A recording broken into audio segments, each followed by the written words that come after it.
geceler sensiz çok sessiz olur. Adını deyəndə qəlbim dolu. Bir baxışın yetər mənə dünyaya.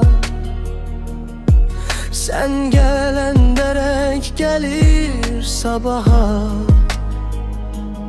Əllərini tutanda zaman dayanır. Seninle her şey başka yaşanır. Kalbimde yalnız bir ad var indi. O da sen sevgim, tek senindi.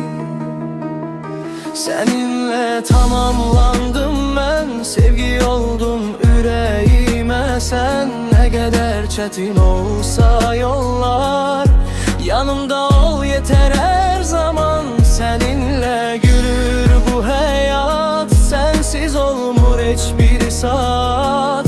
Bir ömür severem seni, kalbimin en güzel kanadı.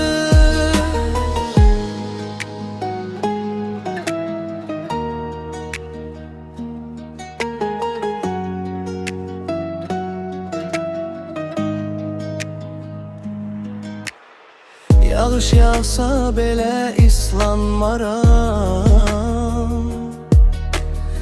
Sen yanımda olanda qorxmaram. Gözlerin bir ulduz kimi parlayır. Sevgimiz içimde dem yaşayır. Ellerini tutanda zaman dayanır. Seninle her şey başka yaşanır. Kalbimde yalnız bir ad var indi. O da sen sevgim, tek senindi. Seninle tamamlandım ben, sevgi oldun yüreğime sen.